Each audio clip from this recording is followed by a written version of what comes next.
Во името на Отецот, Синот и Светиот Дух. Амин. Возлюбени браќа и сестри во Господа, Господ Исус Христос извршил многу големи дела пред своите апостоли, бидејќи тие морале да знаат и да се уверат дека Тој е Божја сила и Божја мудрост. А кога им ги отвори очите на слепите, ги исцелуваше болните и сакатите, ги воскреснуваше мртвите, тие навистина се уверија и исповедаа дека Тој е Христос, Синот на живиот Бог. Но откако ја видоа Неговата божествена сила, тие треба да ја спознаат и Неговата божествена слава. Денешното евангелско четиво ни кажува како апостолите ја гледале оваа слава на гората Тавор. Во тоа време Исус со себе ги зеде Петар, Јаков и брат му Јован. Ги одведе сами на висока гора, се преобрази пред нив, а лицето му светна како сонце, облеката му стана бела како светлина. И ете им се јавија Мојсей и Илија и разговараа со него. Тогаш Петар му рече на Исуса: Господи, добро е за нас да бидеме овде.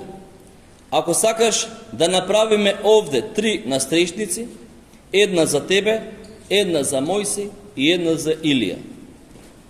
Додека тој уште зборуваше, ете светол облак го засени, а низ облакот се слушна глас кој велеше: Овој е мојот возлюбен син, во кого е мојата волја, него послушајте го. А учениците кога го слушнаа тоа, паднаа со лицето и се исплашија многу. Но Исус, приближувајќи се, ги допре и им рече: Станете и не плашете се.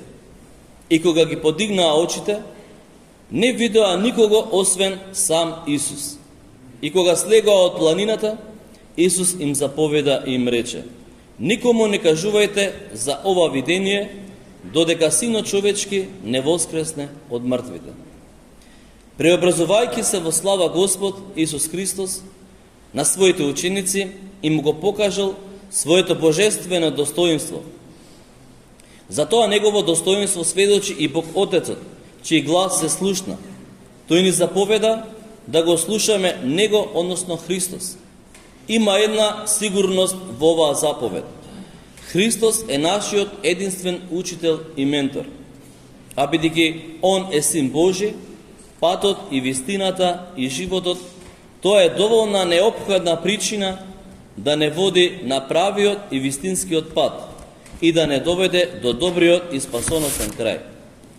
Светиот апостол и евангелист Лука ни дава поучен детал и пишува: И Петар и оние што беа со него заспаа, но кога се разбудија, ја видоа неговата слава и двајцата мажи што стоја со него.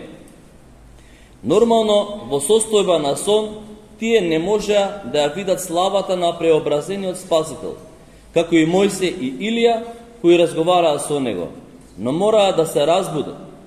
Така и ние, кога духовно спиеме, не можеме да ги видиме и согледаме божествените манифестации во природата, историјата и нашиот личен живот.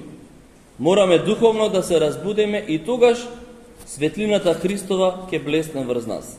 Затоа светиот апостол Павле вели: Разбуди се ти што спиеш и воскресни од мртвите и Христос ќе те осветли. Апостолот Петар му рекол на Господа Исуса Христа: Учителе, добро е да бидеме овде. Колку е добро да се биде навистина близко до Господа.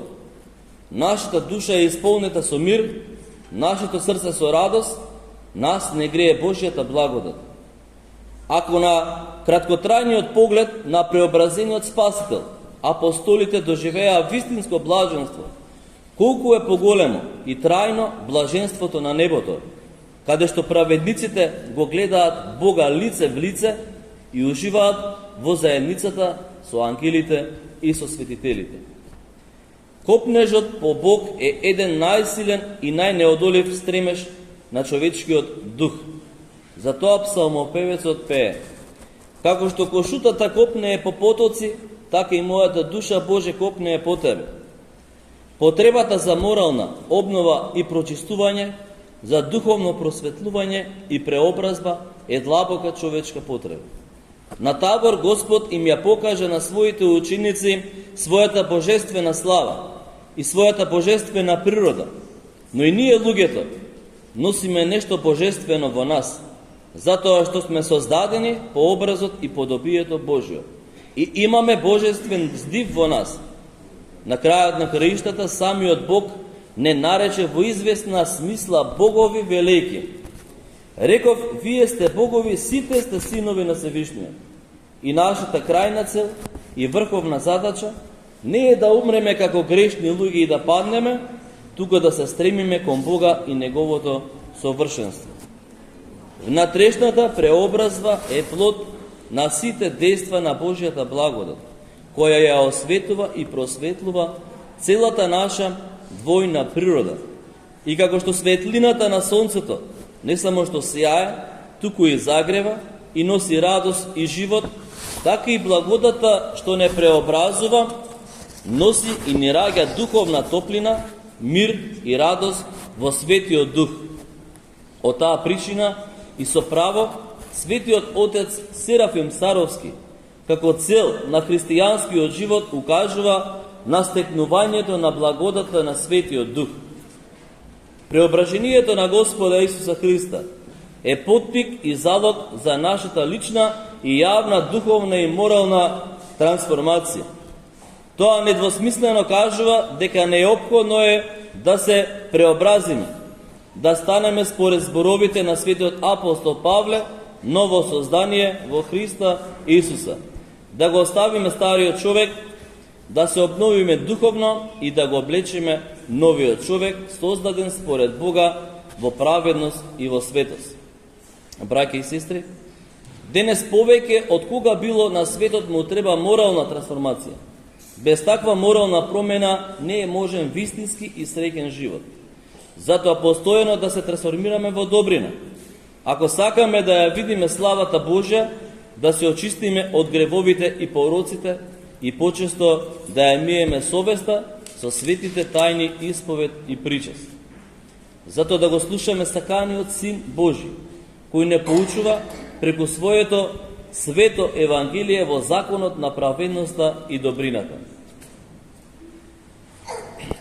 Да го послушаме и да живееме исто како светиот Петар, знаејќи дека ќе ни биде добро кога ќе бидеме со Спасителот и ќе ја созерцуваме Неговата божествена слава и светлина, бидејќи тој е светлината на светот и кој го следи нема да оди во темнина. За очистување од гревовите, преку светото тело и крв на Твојот Христос, со кого си благословен, со пресветиот и благиот и животворниот Твој Дух сега и секогаш и во вечни векови. Се благословува овие лозови плодови преку благодата на просвету, а со порасувањето на света вода, во името на Отецот, Синот и Светиот Дух. Амин. Се благословува и се светуваат овие лозови плодови во името на Отецот, Синот и Светиот Дух. Амин. Се благословува овие лозов плод со порасувањето со света вода, на Отца и Сина и Светиот